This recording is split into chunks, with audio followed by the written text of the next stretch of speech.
ठीक है। चलिए, लास्ट टाइम पे मैंने आपको क्या बताया था, अगर आपको ध्यान होगा तो लास्ट टाइम पे मैंने आपको प्रकाश इलेक्ट्रॉन और प्रकाश इलेक्ट्रॉन से संबंधित जो है आइंस्टीन का समीकरण बताया था भाई, ठीक है ना, प्रकाश वैद्युत समीकरण जिसको आपने बोला था। आज आपका लगभग लास्ट आर्टिकल है, और आज आपकी आर्टिकल है प्रकाश वैद्युत सेल। प्रकाश वैद्युत सेल नाम सुना होगा, photoelectric cell, photoelectric cell,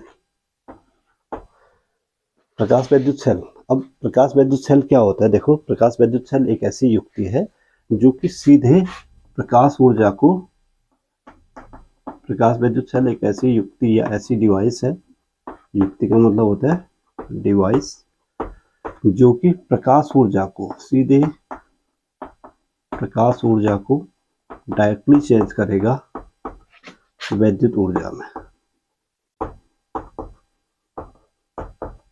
तो आप परिभाषा आएगी आपको, प्रकाश ऊर्जा क्या है, फोटो इलेक्ट्रिक सेल क्या है या प्रकाश वैद्युत सेल क्या है, तो आप बोलोगे कि प्रकाश वैद्युत सेल एक ऐसी युक्ति है जो कि सीधे प्रकाश ऊर्जा को किसमें बदलता है, वैद्युत ऊर्जा में बदलता है, डायरेक्ट। ठीक है। जो फोटो इलेक्ट्रिक सेल है हमारी, पीईसी लिख देता हूं मैं इसको, फोटो इलेक्ट्रिक सेल, ये 3 प्रकार के होते हैं। पहला, प्रकाश उत्सर्जक सेल, प्रकाश उत्सर्जक सेल। दूसरा, प्रकाश वोल्टीय सेल,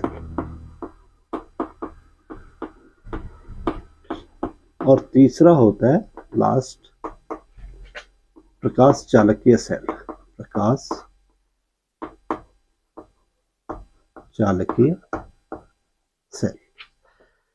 इसको एमिसिव सेल बोलते हैं, photoemissive cell, photo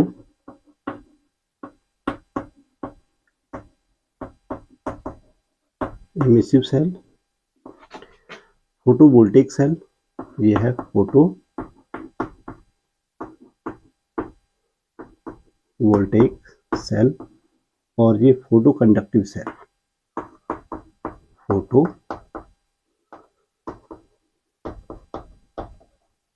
conductive cell.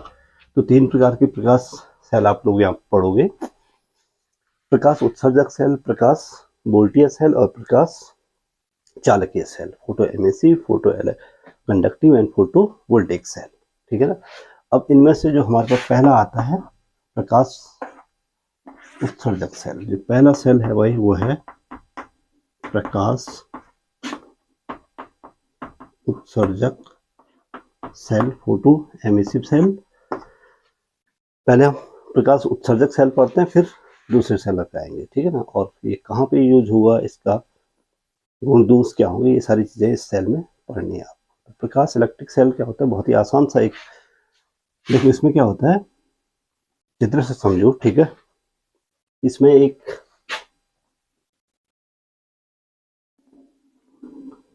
गोली आकार का एक कांच का या फिर क्रिस्टल का पारदर्शी एक बर्तन होता है, जिसको आप बोल सकते हैं बीकर, आप कह सकते हैं गोला कह सकते हो आप इसको, ठीक है। इस गोले के जो आंतरिक पार्ट पे हम क्या कर देते हैं भाई, कुछ स्थान को छोड़ देते हैं, कुछ स्थान को, और बाकी पे क्या कर देते हैं, एक पॉलिश कर देते हैं। कुछ स्थान क्यों छोड़ना है मैं भी आपको बताता हूँ। कुछ स्थान इसलिए छोड़ना है कि यहाँ से जो है प्रकाश किरणें डाली जा सके, इस पे क्या डाली जा सके, ठीक है ना। तो कुछ स्थान को छोड़कर बाकी स्थान पे यहाँ जो है एक पॉलिश कर देते हैं, और वो पॉलिश होती है क्षारीय धातु की, क्षारीय धातु या क्षारीय मटेरियल जो भी है, क्षारीय धातु की पॉलिश कर देते हैं भाई। अब क्षारीय धातु की पॉलिश करने से क्या होगा, इस भाग पे पूरा क्षारीय धातु की क्या कर दी हमने, पॉलिश कर दी, इसको छोड़ दिया इतने हिस्से को, ठीक है। ये कांच या क्रिस्टल का बल्ब है, किससे बना हुआ है, कांच या क्रिस्टल से बना हुआ एक बल्ब है। अब क्या करते हैं कि इसमें एक गोलाकार या सीधा एक एनोड लगा देते हैं, और ये ध्यान रहे ये इससे टच करते हुए नहीं आएगा, बल्कि इसको मैं यूं दिखाता हूँ ताकि इससे आपको लगे कि ये इसको बिना टच किए हुए बाहर आया है। ठीक है ना, क्षारीय धातु को बिना टच किए हुए। अब क्या करते हैं कि इन दोनों का संबंध, इसका और इसका, इन दोनों का संबंध जो है एक बैटरी से कर देते हैं। ये बैटरी का धन सिरा है और ये बैटरी का, साथ में यहाँ पे एक प्रतिरोध लगा देंगे और एक धारा मापी लगा देंगे, गैल्वेनोमीटर, सुग्राही धारा मापी, और इन दोनों का संबंध इससे कर देते हैं। ठीक है ना। अब होता क्या है, ये तो हो गई बैटरी, ये आपकी हो गई बैटरी, ये हो गया रेजिस्टेंस आर, ये हो गया धारा मापी। ये एनोड है भाई, ये क्या है, कैपिटल ए जिसको हमने लिखा हुआ, एनोड का काम करता है क्योंकि धन बैटरी के धन से जुड़ा है। और जो ये क्षारीय धातु है भाई, क्षारीय धातु का मतलब है क्षारीय धातु की पॉलिश होती है। जैसे अब क्षारीय धातु की पॉलिश किसको बोलेंगे, क्षारीय,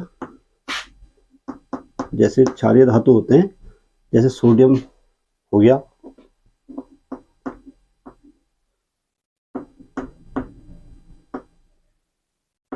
सोडियम हो गया या सीजियम हो गया, सोडियम या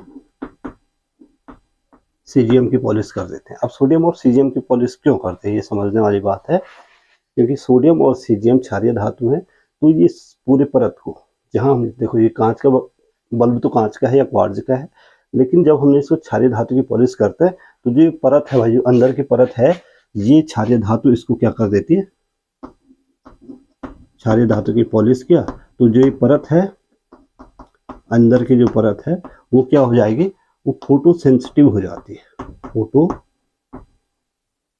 सेंसिटिव, यानी कि प्रकाश सुग्राही, हिंदी में बोलते हैं इसको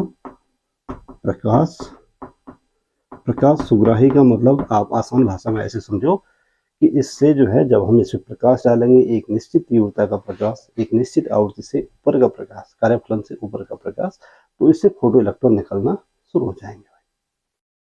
अब क्या होता है कि हम इसमें अब प्रकाश डालते हैं, यहाँ से जो खिड़की है हमने छोड़ रखी, यहाँ से हम इसमें अल्ट्रावायलेट लाइट डालते हैं। ये लाइट क्योंकि ये खोखला है तो ये इसको क्रॉस करके इस पे टकराएंगी, लाइट इस पे पड़ेगी, किस पे, क्षारीय धातु पे पड़ेगी, तो यहाँ से इलेक्ट्रॉन निकलेंगे भाई, यहाँ से फोटो इलेक्ट्रॉन निकलेंगे, ये प्रकाश इस पे पड़ेगा, यहाँ से इलेक्ट्रॉन निकलेंगे, ये इलेक्ट्रॉन है, और ये किधर को चलेंगे, एनोड धनात्मक है तो इलेक्ट्रॉनों को एनोड क्या करेगा, अपनी ओर आकर्षित करेगा, और होगा क्या कि ये परिपथ पूरा हो जाएगा भाई, और इस धारामापी में एक धारा बहने लगेगी, ये धारामापी शो करेगा कि इस परिपथ में एक धारा बहने लगती है। तो ये है प्रकाश उत्सर्जक सेल। ठीक है, बनावट समझिए, इसमें क्वार्ट्ज का एक बल्ब होता है या कांच का एक बल्ब होता है खोखला, उसमें जो है एक वृत्ताकार या फिर सीधी छड़ के रूप में एक एनोड जोड़ा जाता है, और उसके अंदर के भाग पे कुछ भाग को छोड़कर बाकी एक क्षारीय धातु की पॉलिश करते हैं। क्षारीय धातु में आप सीजियम ले सकते हैं या सोडियम ले सकते हैं। उसकी पॉलिश करने पे क्या होगा, इसकी पॉलिश करने से ये होगा कि ये जो परत है वो प्रकाश सुग्राही हो जाएगी। ठीक है ना। और जैसे ही हम इस पे अल्ट्रावायलेट लाइट डालेंगे, ये ध्यान रखना कि अल्ट्रावायलेट लाइट ये एक निश्चित आवृत्ति से अधिक होनी चाहिए। उस निश्चित आवृत्ति को क्या बोलते हैं हम, दहलीय आवृत्ति। ध्यान रहे, अगर इस दहलीय आवृत्ति से कम का प्रकाश इस पे डालेंगे तो फिर प्रकाश इलेक्ट्रॉन उत्सर्जित नहीं होंगे, तो दहलीय आवृत्ति से अधिक का प्रकाश इलेक्ट्रॉन इस पे डालना है। बात समझ में आ गई। तो ये है तुम्हारा प्रकाश उत्सर्जक सेल। अब प्रकाश उत्सर्जक सेल भी दो प्रकार के होते हैं, थोड़ा सा ध्यान दो। फोटो इमिसिव सेल, ये प्रकाश इलेक्ट्रॉन सेल भी दो प्रकार के होते हैं। एक तो वो सेल होते हैं जिसमें निर्वात होता है, जिनके अंदर निर्वात होता है, और एक जो जिसमें अक्रिय गैसें भरी होती है, अक्रिय अक्रिय गैस आप समझते हो अक्रिय गैस क्या होती है? अक्रिय गैस अगर आपने पढ़ी होगी तो हीलियम हो गया, नियोन हो गया, आर्गन हो गया, क्रिप्टन हो गया या फिर जीनन हो गया, ये अक्रिय गैसें हैं। और अगर आपने मेंडलीव की आवर्त सारणी पढ़ी है तो ये 8वें ग्रुप में होती है, ठीक है ना। तो इन अक्रिय अब दो प्रकार के हो गए फोटोइलेक्ट्रिक सेल, दो प्रकार के हो गए, एक तो जिसके अंदर निर्वात भरा है, दूसरा जिसके अंदर क्या भरा हुआ है? अक्रिय गैसें भरी। अब निर्वात वाले में क्या होगा? निर्वात वाले में ये होगा कि हम जैसे ही इस पे प्रकाश पड़ेगा भाई, अंदर निर्वात है, ठीक है, तो इसके अंदर कोई आयनन नहीं होगा, आयनीकरण नहीं होगा, आयनाइजेशन नहीं होगा, तो सीधे सीधे प्रकाश इलेक्ट्रॉन जैसे ही पड़ेगा वैसे ही यहाँ से इलेक्ट्रॉन निकलना शुरू हो जाएंगे। यानी कि इसमें कोई टाइम लैगिंग नहीं होगा भाई, नो टाइम लैग, यानी कि समय पश्चिता नहीं होगी, समय पश्चिता नहीं होगी। और दूसरा ये होगा कि जो प्रकाश इलेक्ट्रॉनों की जो उत्सर्जन की दर है वो प्रकाश की तीव्रता के सीधे सीधे अनुक्रमानुपाती होगी। प्रकाश फोटो इलेक्ट्रॉन या आप कहेंगे प्रकाश इलेक्ट्रॉन के उत्सर्जन की दर किसके अनुक्रमानुपाती होगी? प्रकाश की तीव्रता के अनुक्रमानुपाती होगी सीधे सीधे, ठीक है ना। और जैसे ही हम इसमें प्रकाश डालेंगे ठीक वैसे ही प्रकाश इलेक्ट्रॉन निकलना प्रारंभ हो जाएंगे, यानी कि टाइम लैगिंग उसमें बिल्कुल भी नहीं होगी, क्योंकि और कोई इसमें कोई और अन्य प्रक्रिया नहीं हो रही है। सीधे सीधे प्रकाश इस पे गिरा, यहाँ से इलेक्ट्रॉन को एनर्जी मिली, एनर्जी से इलेक्ट्रॉन क्या हो गया? मुक्त हो गया, ठीक है ना। कोई टाइम लैगिंग नहीं, इलेक्ट्रॉन फोटोन के रूप में आया, कल बताया, इससे पहले आर्टिकल में आपको बता चुका हूँ फोटोन थ्योरी। अब क्या होगा इसमें लेकिन जो इसका उपयोग होगा ये मैक्सिमम फोटोमेट्री, प्रकाश मिति में इसका उपयोग होगा, प्रकाश मिति में उपयोग है इसका। और ये एक स्विच की भांति, स्विच की भांति इसको यूज कर सकते हैं इस वाले सेल को, जिसमें कि निर्वात या निर्वात है, जिसके अंदर कोई गैस नहीं है। दूसरा क्या है?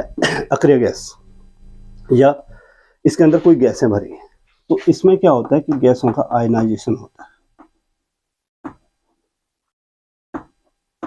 आयनाइजेशन हिंदी में बोलते हैं इसको आयनीकरण होने के कारण क्या होगा कि जो वैद्युत धारा है भाई, वैद्युत धारा, अब हमें वैद्युत धारा एक तो इन इलेक्ट्रॉनों के कारण मिलेगी, एक ऋण आयनों के कारण मिलेगी नहीं मिलेगी, क्योंकि इसके अंदर आयनीकरण होगा गैसों का, तो वैद्युत धारा बढ़ जाती है।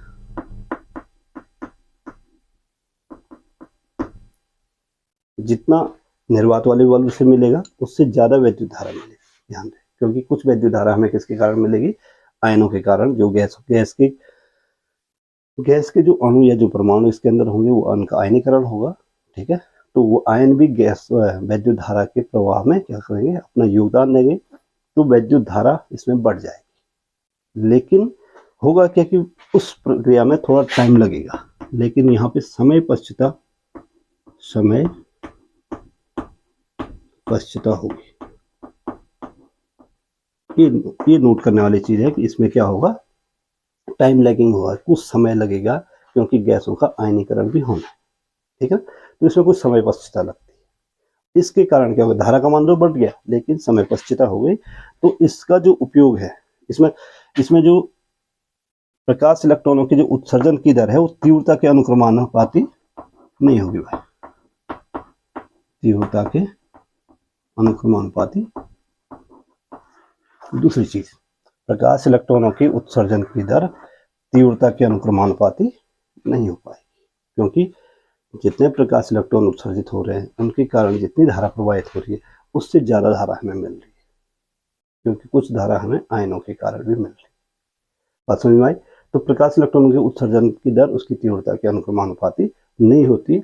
और इसका जो उपयोग है भाई, जो इस वाले सेल का जो उपयोग है वो उपयोग होता है साउंड रिकॉर्डिंग में, साउंड रिकॉर्डिंग में या साउंड रिप्रोडक्शन में, साउंड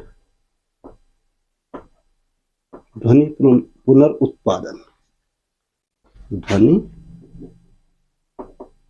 पुनरुत्पादन, सुना हुआ,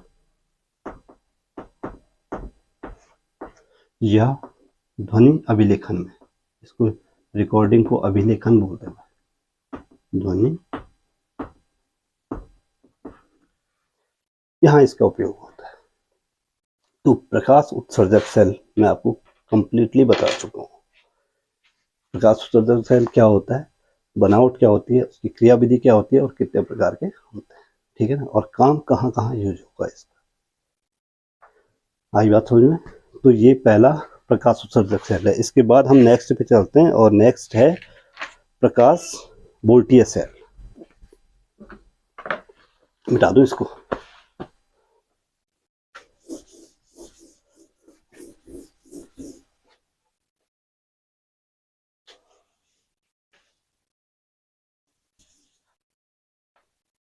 दूसरा प्रकाश वोल्टीय सेल है और तीसरा प्रकाश चालकीय सेल है। 3 सेल में समाप्त है ये, और लगभग ये चैप्टर आज समाप्त करने हुए हैं क्योंकि आपके पास समय भी कम बचा हुआ है, ध्यान रहे। अब जो नेक्स्ट है वो है प्रकाश वोल्टीय सेल। दूसरा सेल है प्रकाश वोल्टीय सेल। प्रकाश वोल्टीय सेल की जो बनावट है वो थोड़ा सा अलग होती है और वो इस प्रकार से होती है कि सबसे पहले सबसे नीचे हम एक कॉपर का गुटका लेते हैं भाई। इसका गुटका है कॉपर, Cu का एक गुटका है, काफी मोटा सा या कॉपर का एक टुकड़ा लेते हैं, ठीक है ना। उसके ऊपर हम एक पतली परत जो है, इस कॉपर गुटके के ऊपर एक पतली परत चढ़ा देते हैं, और ये जो परत, ये कॉपर का गुटका है, ये जो पतली परत है क्यूप्रस ऑक्साइड की, क्यूप्रस ऑक्साइड की एक परत चढ़ा देते हैं, ठीक है। और उसके ऊपर एक पारदर्शी झिल्ली लगा देते हैं, और जो पारदर्शी झिल्ली होगी वो चांदी की होगी।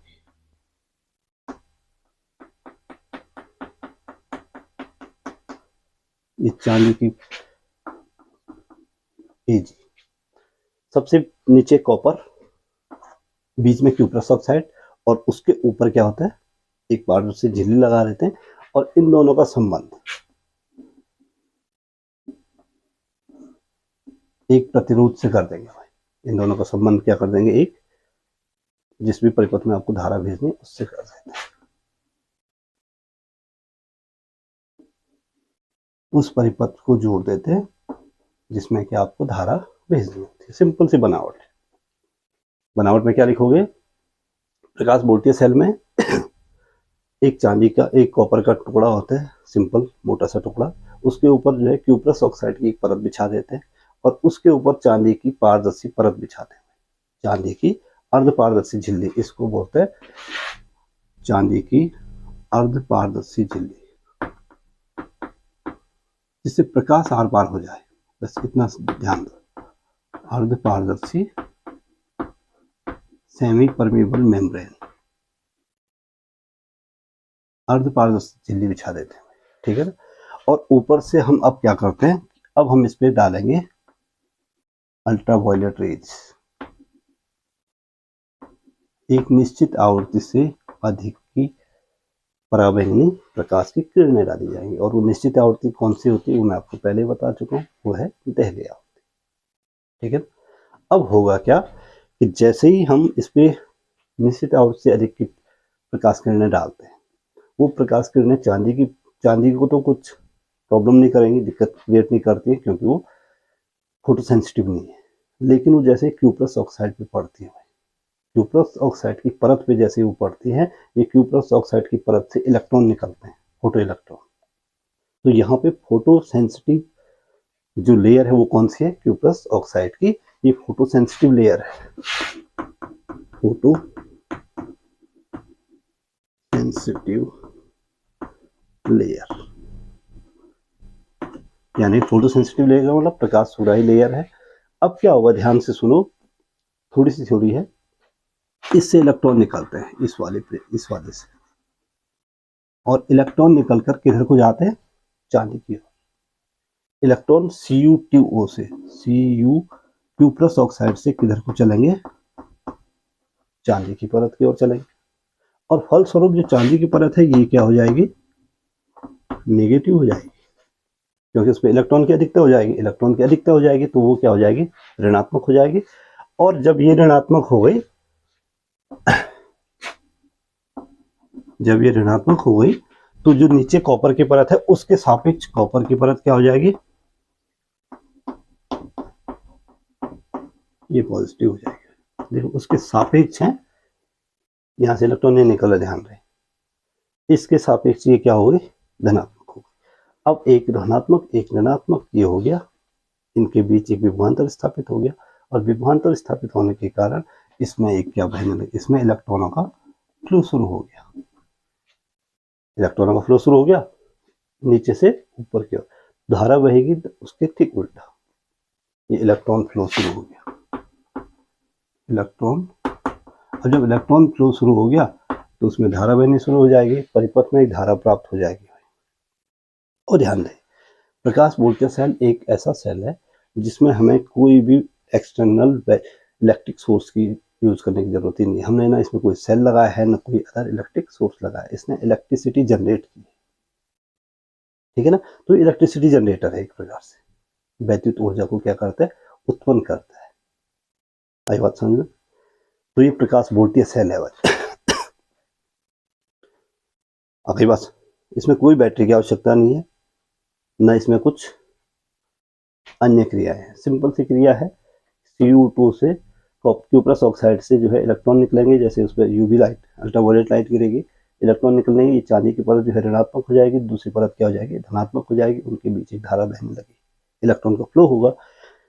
इलेक्ट्रॉन हमेशा ऋण से धन की ओर चलेंगे, जब इलेक्ट्रॉन ऋण से धन की ओर चलेंगे धारा उसके विपरीत बहेगी। प्रकाश बोल्टीय सेल है, ठीक है ना। तो इसके बाद जो नेक्स्ट और लास्ट है भाई, इसको मिटा दूं मैं, प्रकाश बोल्टीय सेल भी हो गया। अब हमारे पास फाइनली हमारे पास आता है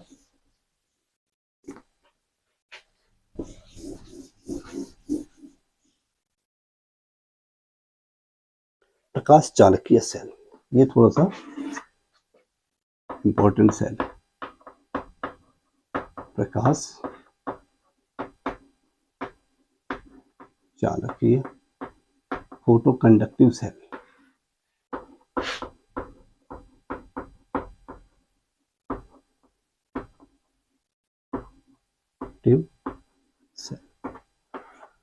प्रकाश चालकीय सेल। अब प्रकाश चालकीय सेल जो है एक ऐसा सेल है भाई जो इस सिद्धांत पे काम करता है कि जब किसी भी अर्धचालक, अर्धचालक सुने हैं आप लोग, अर्धचालक पर जब किसी भी अर्धचालक पर अल्ट्रावायलेट रेज पड़ती है, ठीक है, या तो उसका तापमान बढ़ता है, और तापमान बढ़ने के कारण उसकी प्रतिरोध कम होता है। सामान्य धातुओं में क्या होता है, सामान्य धातुओं में ताप बढ़ने में प्रतिरोध बढ़ता है, ठीक है। और आपने देखा हुआ R = R0 1 + अल्फा टी, ये होता था। तो वहां पे प्रतिरोध बढ़ने पर, ताप बढ़ने पर प्रतिरोध बढ़ता है। यहाँ पे जो है, जो अर्धचालक हैं उन पर ताप बढ़ने पर प्रतिरोध क्या होता है, घटता है। और प्रतिरोध घटेगा तो चालकता बढ़ेगी, चालकता प्रतिरोध का व्युत्क्रम होती है। तो जैसे ही प्रतिरोध घटता है वैसे चालकता क्या हो जाती है, बढ़ जाती है। अब इस सिद्धांत का उपयोग करते हैं हम किसमें, प्रकाश चालकीय सेल में। प्रकाश चालकीय सेल में बहुत ही आसान बनावट है, जैसे हमने अभी एक सेल बनाया था ना, लगभग उसी टाइप का सेल है।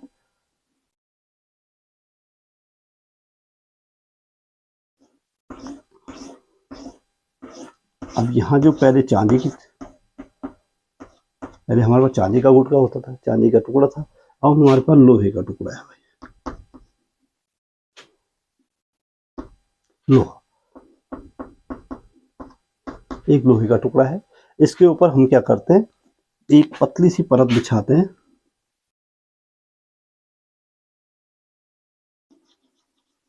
अर्धचालक धातु की। ये है अर्ध सेमीकंडक्टर चालक की एक परत बिछा देते हैं। अर्धचालक क्या क्यों हुआ, कार्बन फैमिली, ठीक है ना। सिलिकॉन हो गया, जर्मेनियम हो गया, सिलिकॉन,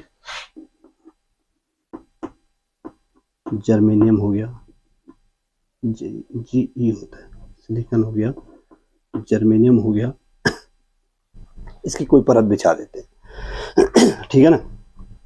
ये सेलेनियम हो गया, सिलिकॉन, जर्मेनियम, एक अर्धचालक सेलेनियम भी लिख सकते हैं, ये जर्मेनियम है, ये क्या है,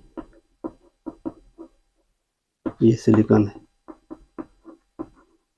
सिलिकॉन, जर्मेनियम, सेलेनियम, किसी भी एक परत बिछा देते हैं, ठीक है। और उसके ऊपर से एक और पतली परत बिछा देते हैं किसी भी धातु की, ये 3 परत हो गई, एक अर्धचालक की हो गई, नीचे लोहा हो गया, और ऊपर से जो है धातु की पारदर्शी परत, किसी भी धातु की पारदर्शी परत बिछा देते हैं, ठीक है ना। और इनका संबंध एक बैटरी से कर देते हैं, इनके बीच में हम एक बैटरी जोड़ देते हैं,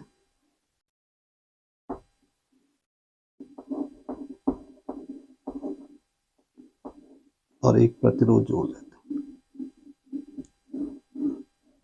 इनके बीच में एक बैटरी जोड़ दी और एक क्या जोड़ दिया, प्रतिरोध जोड़ दिया, ठीक है ना। अब क्या होता है कि जैसे ही अल्ट्रावायलेट किरण गिरती है,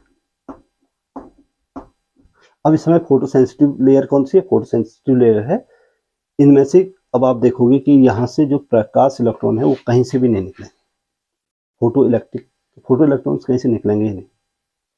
होगा क्या सिर्फ कि जैसे हम इसके बीच में एक बैटरी जोड़ते हैं और एक क्या जोड़ते हैं, प्रतिरोध जोड़ते हैं, तो इनके बीच एक विभवांतर स्थापित हो जाएगा, ठीक है ना।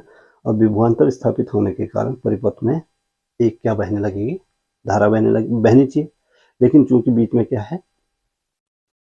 है, अर्धचालक प्लेट है। सामान्य ताप पर अर्धचालक जो है वैद्युत के क्या होते हैं, कुचालक होते हैं, तो सामान्य तो अब इसमें कोई धारा नहीं बहेगी, ठीक है ना।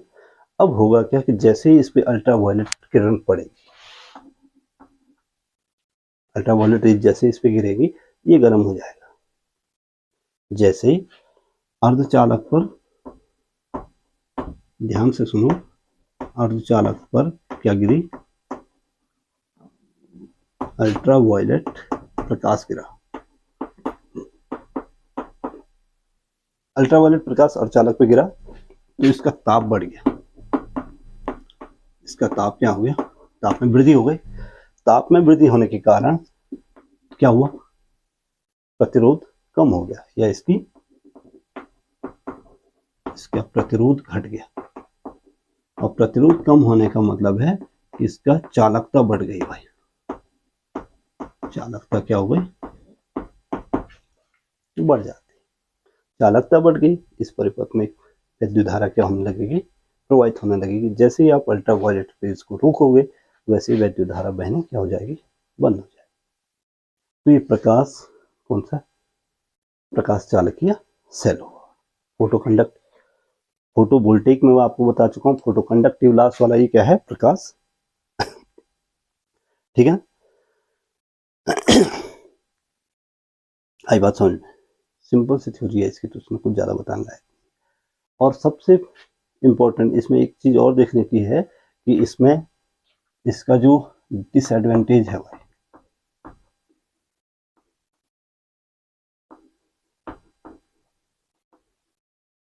डिसएडवांटेज का मतलब होता है, आप उसको कमी कह सकते हो या दुर्गुण कह सकते हो। डिसएडवांटेज इसकी जो कमी है वो है इसमें समय पश्चिता होती है,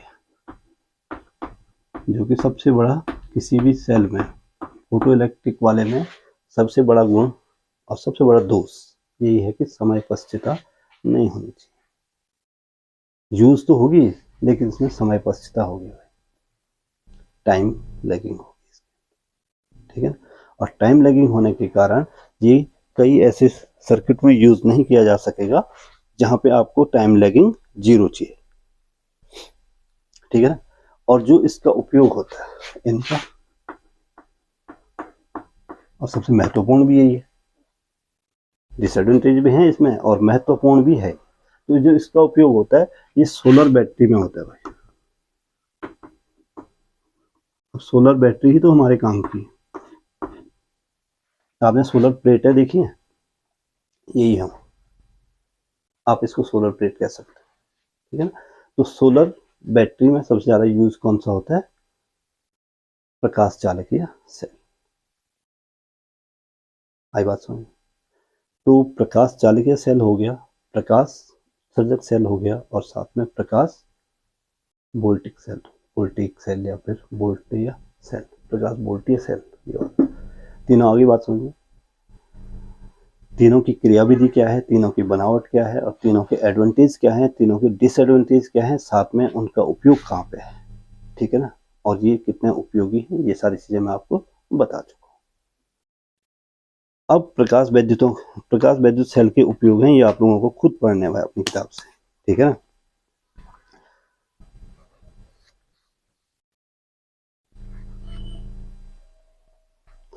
अब प्रकाश वैद्युत सेलों के उपयोग क्या क्या है? मेन उपयोग तो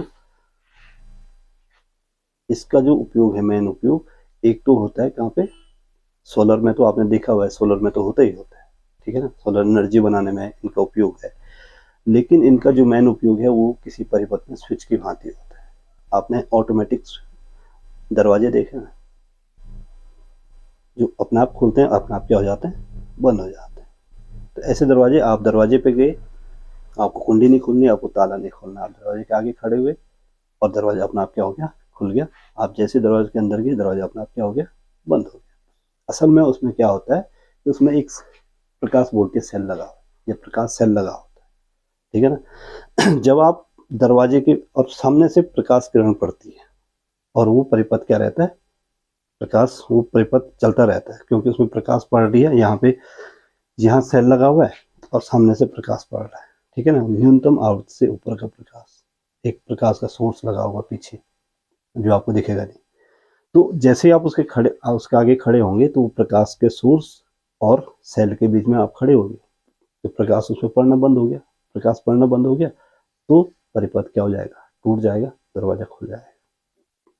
मैग्नेटिक, एक मैग्नेट लगा तो उसको छोड़ देता है और दरवाजा खुल जाता है। जैसे आप हटते हो, फिर से वापस प्रकाश उस सेल पे पड़ता है, फिर से परिपथ चालू हो जाता है, फिर दरवाजा बंद हो गया, ठीक है।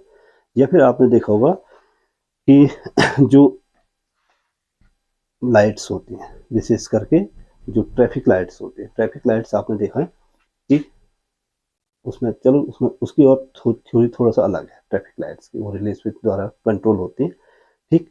लेकिन ट्रैफिक लाइट के अलावा, जो ट्रैफिक लाइट की बात नहीं कर रहा हूँ, जो लाइट्स होती हैं, सोलर लाइट्स, तो जैसे ही आप देखोगे कि सुबह जैसे ही धूप आई, वैसे ही वो बंद हो जाती है, और जैसे धूप यानी बंद हुई शाम को, वैसे ही वो क्या हो जाती है? चल जाती है। तो उसके पीछे की थ्योरी भी यही है, ठीक है ना। जैसे लाइट पड़ती है, परिपथ चालू हो जाता है, जैसे लाइट बंद होती है, परिपथ क्या हो जाता है? टूट जाता है। तो जैसे स्वचालित दरवाजे हो गए, या फिर क्या बोला मैंने आपको, स्वचालित लाइटें होगी, या किसी भी सर्किट में रिले लगाना, आपको किसी भी सर्किट में आपको जो है ऑटो ऑन ऑफ करना है, तो उसमें यूज होता है क्या? इस सेल, प्रकाश सर्जक सेल, या प्रकाश मूर्ति सेल, प्रकाश, तीसरा कौन सा था? चालकीय सेल। तो ये है भाई प्रकाश सेल, और इसके साथ आज आपका ये चैप्टर थ्योरेटिकली पूरा हो जाता है, ठीक है ना। तो ये चैप्टर आज समाप्त हो गया। बाकी नेक्स्ट टाइम पे इसके आगे का चैप्टर देखेंगे, या फिर इसमें से कुछ नए वो भी देखने हैं क्या, कुछ न्यूमेरिकल्स देख लेंगे इसमें। तो बाकी नेक्स्ट टाइम पे, ठीक। आज के लिए इतना बहुत।